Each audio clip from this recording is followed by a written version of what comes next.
مقالہ نمبر 30 منزل محبوبیت کی راہ صبر و توکل ہے۔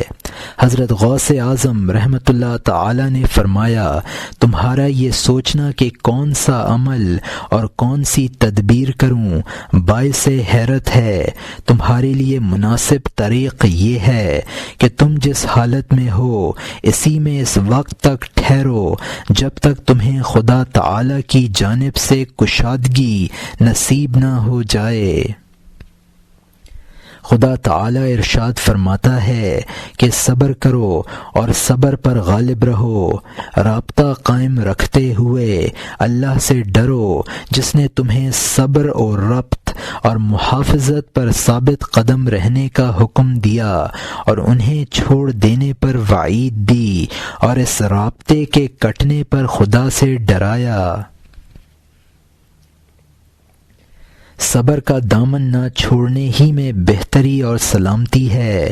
رسول پاک صلی اللہ علیہ وسلم نے فرمایا، جس طرح جسم کے لیے سر ہے اسی طرح ایمان کے لیے صبر ہے۔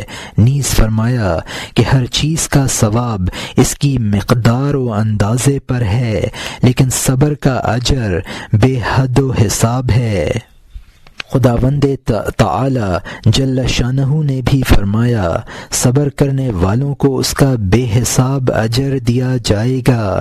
اس لیے ضروری ہے کہ خدا سے ڈرتے ہوئے صبر پر قائم رہا جائے اور خدا کی قائم کردہ حدود کی حفاظت کی جائے۔ اسی طرح خدا تعالی کی کتاب میں کیے گئے وعدے کے مطابق کامل اجر عطا کیا جائے گا۔ اللہ تعالی کا ارشاد ہے، اللہ سے ڈرنے والوں کے لیے خدا کی راہیں کھول دی جاتی ہیں اور خدا جہاں سے چاہے انہیں رزق دے کر کشائش کی راہیں پیدا کر دیتا ہے۔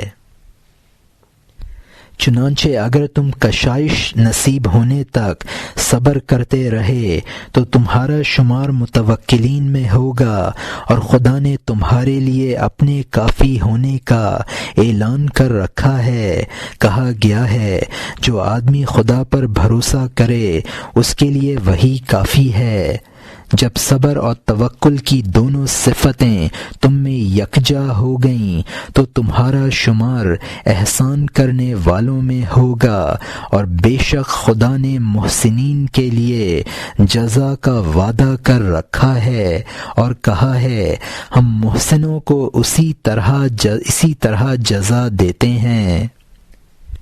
اس طرح تم خدا کی محبوبیت کے مقام کو پا لوگے، کیونکہ اس نے فرمایا ہے، بے شک خدا محسنوں کو محبوب بنا لیتا ہے۔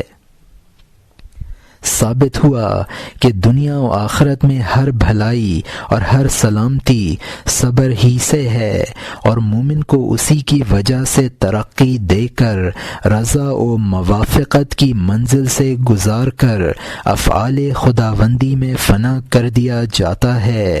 نابود ہو جانے کی حالت اور ابدالیت کے مقام کو حاصل کرنا اسی طرح ممکن ہے۔